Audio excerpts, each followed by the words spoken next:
Now, I'm not gonna lie, 2024 has been a middling year for movies. The combination of the strikes and the absolute godlike lineup of 2023 made it feel like a new banger was coming out in theaters every other week, because, well, that's exactly what was happening. And when comparing the number of films I saw that year to this year, I'd say we were really spoiled. That's not to say there weren't any great films that came out in 2024. It's just that rather than an incredible distribution of big tentpoles, indies, and auteur-led films, the pool we got this year mostly revolved around smaller films that aren't gonna capture that massive cultural zeitgeist feeling, even though they should. Like Alex Garland's Civil War, which I guess got a bit of a cultural push online because it's an A24 film. DD by Sean Wang threw me back to the days of late 2000s culture through the lens of a kid in high school. Ridley Scott's Gladiator 2 was a simple yet exceptional capital M action movie that helped fill the theaters in a year when it really needed it. And we got another Apes movie. What a wonderful day! But we're here to talk about the best of the best, the cream of the crop, and the top 10 films of 2024. I work without caring what happens to either of us. So go back to the club.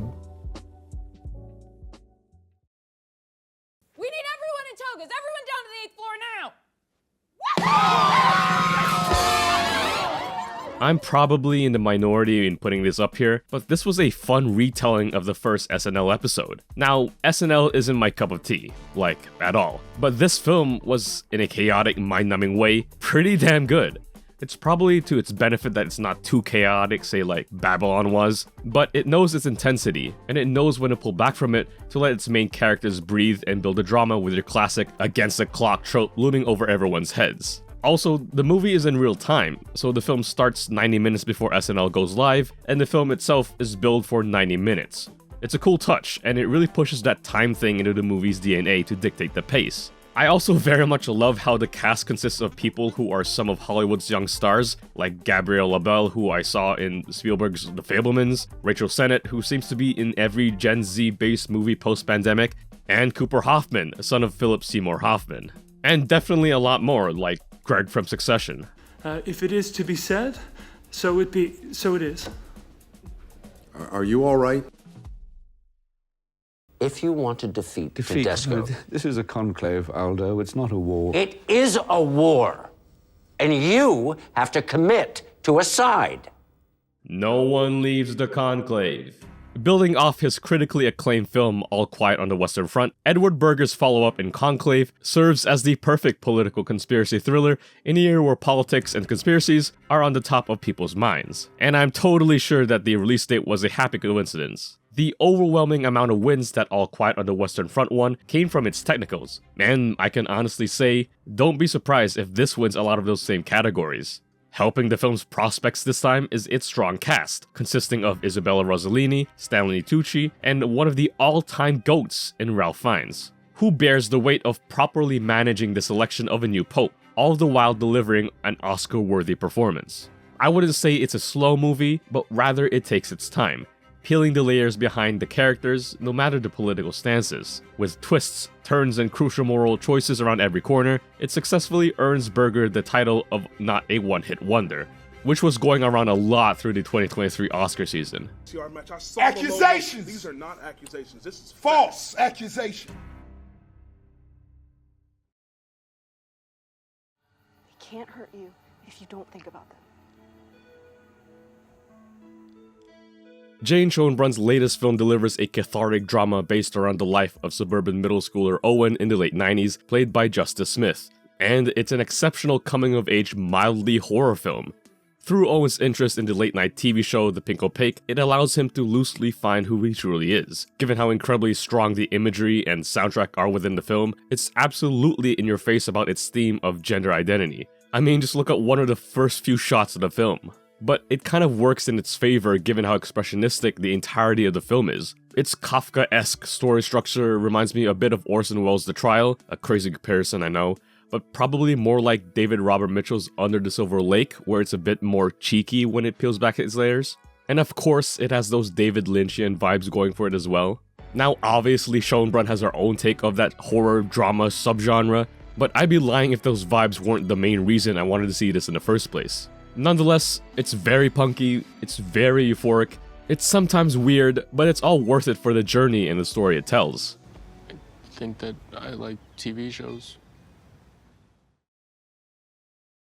Say for sure they Mr. were Cole, Caucasian. please allow Agent Green to answer the question. I've seen Puerto Ricans whiter than my tush after a long winter.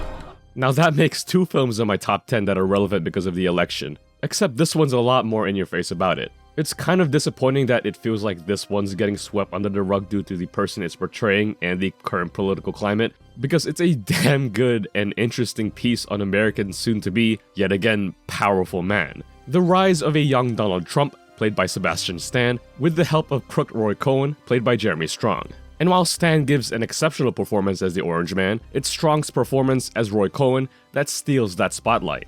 And through the teachings of Cohen, we get this slow, yet noticeable descent to what we know of the man today. His belief system, his cadence when he talks, and his hand gestures. We get to see the origins of all of it. And yeah, I get why it's being avoided, but it's honestly very entertaining, in a Succession kind of way. And no, it's not just because Jeremy Strong is here. It helps, but it's not the only reason.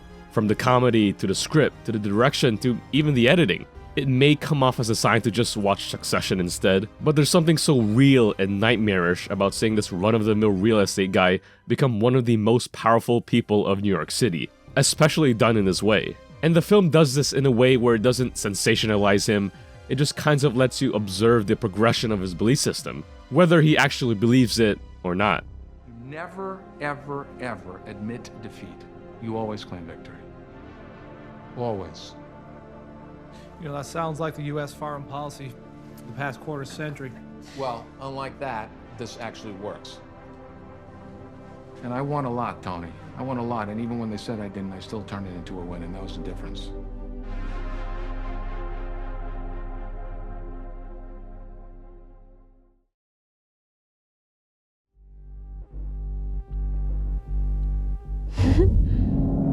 That's what we want tonight!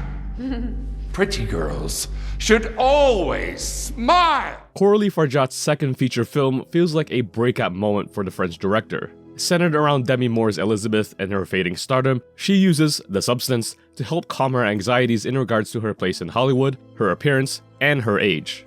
Now on paper, while it may sound like a charming premise about self-confidence with themes on hypersexuality and society's beauty standards, it's also a body horror film. It's incredibly bloody, very surreal, and very aggressive in its filmmaking. Close shots, Dutch angles, and very colorful sets make for it to be such a provocative looking film. And with it set against the backdrop of Hollywood, it has this very fairy tale-esque edge where it feels very dreamy. So while it is very in your face about its presentation, it's surrounded by the, I guess, comfiness of a dreamy Hollywood tale, giving the film an immense amount of whiplash, and it's very much to its benefit. Playing across Moore's Elizabeth is Margaret Qualley Sue, who funny enough takes around as much screen time as Moore, a nice touch in that one and the same thing going on within the film. But both Moore and Qualley don't only give great performances, their chemistry when they share the screen is very real and very tight-knit. Like yeah, they're actors, they gotta have a decent amount of chemistry, but they really do feel one and the same.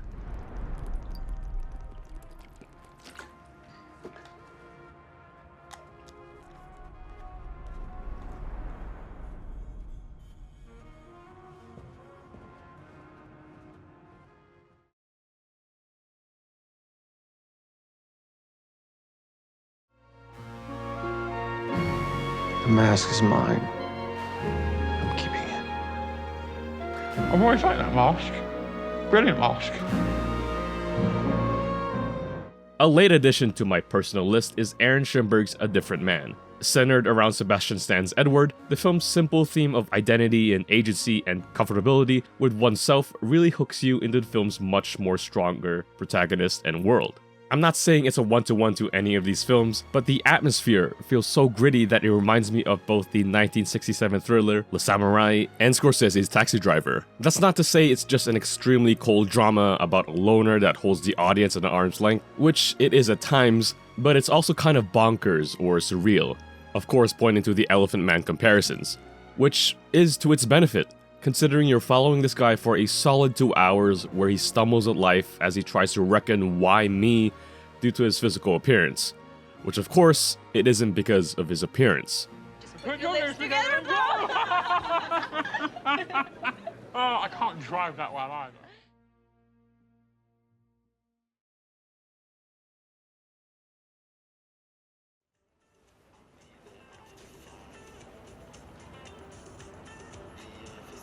Come here.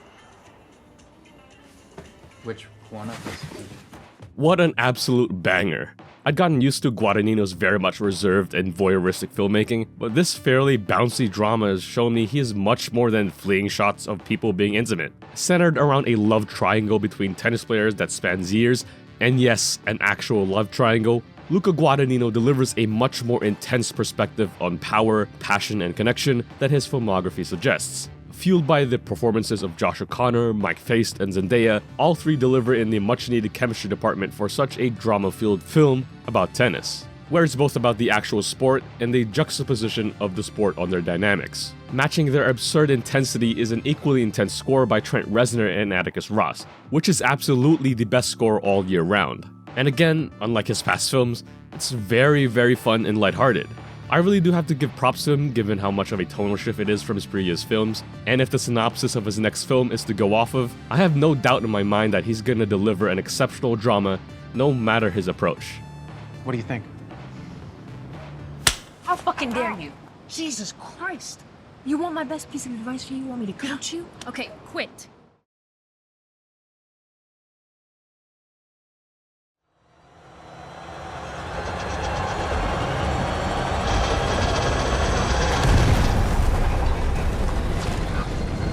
What an underrated movie, man. While it was received well critically, it absolutely bombed in the box office.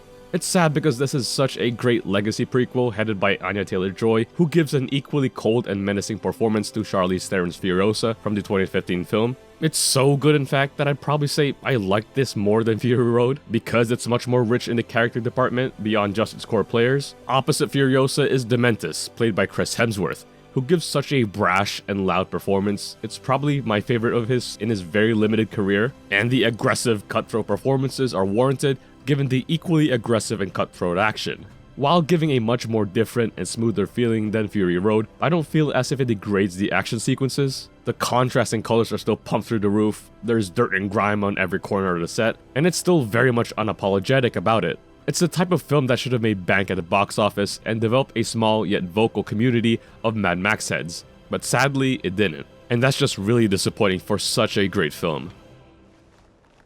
You fabulous thing.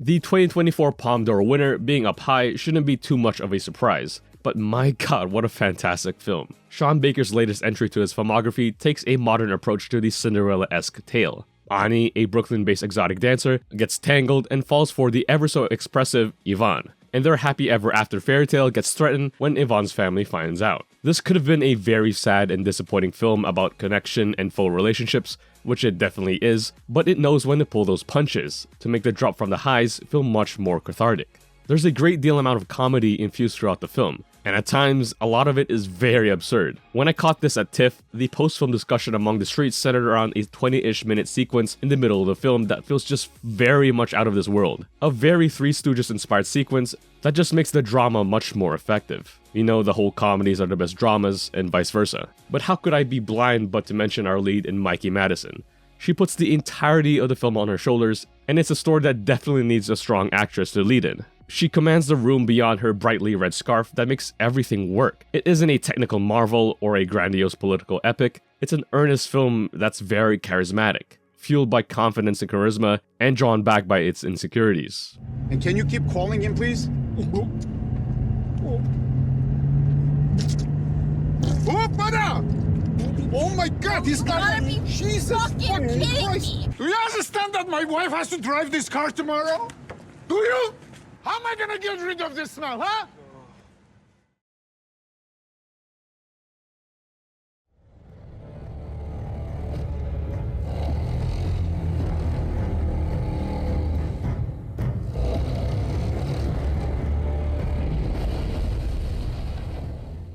Slated for release back in November 2023, then later delayed to March 2024, it was obvious that this was gonna get high up on my list. Now, I didn't love the first Dune, and I remember a lot of people not loving it either. Oh, it was slow, oh, it's not epic enough, and oh, it's ending with a half-assed cliffhanger.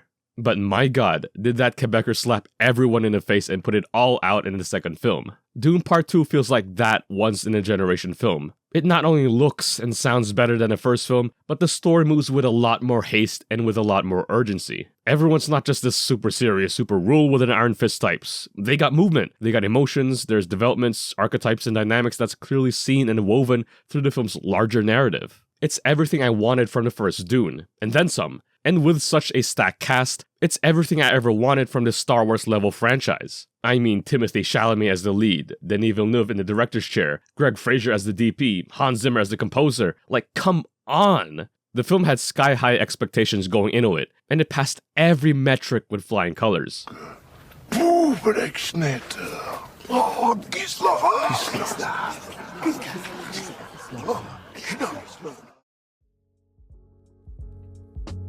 And there you have it. Now, I haven't gotten a chance to see a lot of other films due to them being very limited releases, but that's my list, as of now. Whenever I'm able to get to them, you can check them out through my Letterboxd link below. Please like and subscribe, and thanks for watching.